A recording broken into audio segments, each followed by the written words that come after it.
Bonsoir à tous. On se retrouve aujourd'hui pour que je vous parle d'un sujet dans le monde footballistique actuel, de la sonorisation des arbitres.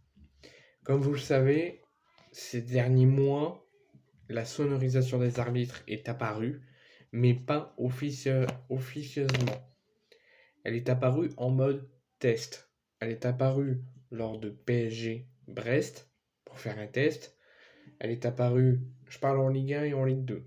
Elle est apparue donc, lors de PSG Brest, lors de Lyon-Nantes et lors de Metz-Bordeaux. Lyon-Nantes, Paris-Brest en Ligue 1 et Metz-Bordeaux en Ligue 2. Elle était apparue aussi bien avant et encore maintenant dans les autres championnats européens et étrangers. Mais j'ai reçu l'information, la sonorisation des arbitres pourra rester en mode test jusqu'à la fin de la saison pour voir si dans l'avenir ça pourrait être bien pour la Ligue 1, enfin, et pour le monde footballistique.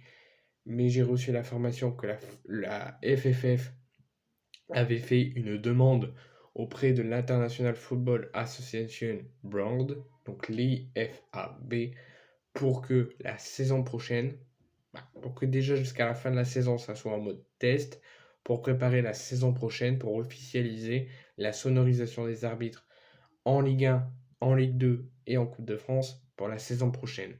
Donc ils avaient fait une demande pour que ça soit officiel et que les arbitres soient sonorisés la saison prochaine, donc de la saison 2023-2024. L'IFAB, donc pour ceux qui ne savent pas, je l'ai dit en début de vidéo, l'International Football Association Board, a donné une décision qui ne va pas plaire à certains et à moi-même. Ils ont rejeté la demande de la Fédération française de football pour la sonorisation des arbitres en Ligue 1 et en Coupe de France lors de la saison 2023-2024. Je vous explique. Donc, ça a été testé, comme je vous ai dit en début de vidéo, sur plusieurs rencontres de Ligue 1, dont PSG Brest, Lyon-Nantes et en Ligue 2, Metz-Bordeaux. La sonorisation des arbitres est souhaitée par les supporters, les fans de football et autres. Cependant, l'IFAB, l'instance qui est en charge des règles du jeu, a refusé et s'oppose aux demandes de sonorisation des rencontres de Ligue 1, de Ligue 2 et de Coupe de France pour la saison prochaine et notamment lors de la finale Toulouse-Nantes.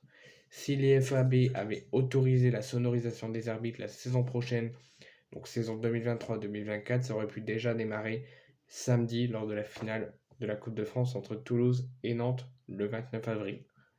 Voici le communiqué. Donc la FFF a initié toutes les démarches dont elle disposait pour mettre en place la sonorisation directe des arbitres, comme le souhaitaient les clubs, les arbitres, les entraîneurs, la Ligue de football professionnel et le comité exécutif de la FFF.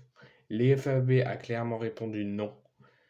On ne peut que prendre acte du refus de l'IFAB concernant cette avancée dans le calendrier souhaité par la France. Donc ça n'en restera pas là parce que le combat sera poursuivi.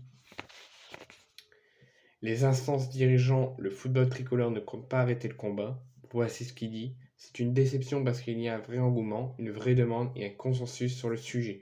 C'est Eric Borgini qui l'a dit. On respectera les décisions mais on continuera à faire du lobbying pour la sonorisation des arbitres. On ne pèse pas les bras. Avant d'ajouter que les arbitres de la finale de la Coupe de France seront équipés d'un micro et que la FFF avait reçu l'autorisation de diffuser en différé des extraits de leur communication. Donc en gros, il n'y aura pas de sonorisation des arbitres lors de la finale de la Coupe de France entre Nantes et Toulouse. Il n'y aura pas de sonorisation des arbitres la saison prochaine lors de la saison 2023-2024. Peut-être lors des saisons futures. On verra, l'avenir nous le dira, on verra bien. Si d'ici là c'est accepté. Mais ce qui est accepté, c'est que lors de la finale le 29 avril prochain, donc samedi, entre Nantes et Toulouse, les arbitres ne seront pas sonorisés, mais seront équipés d'un micro parce que il y a quelques semaines, la FFF avait demandé l'autorisation et ça avait été autorisé. Ils sont uniquement le monde de l'arbitrage lors de ce match seront uniquement équipés d'un micro, pas de sonorisation. Et la FFF, ceux qui gèrent la Coupe de France, aura aussi le droit de diffuser en différé des extraits des communications entre l'arbitre, la VAR et tout ce qui s'ensuit.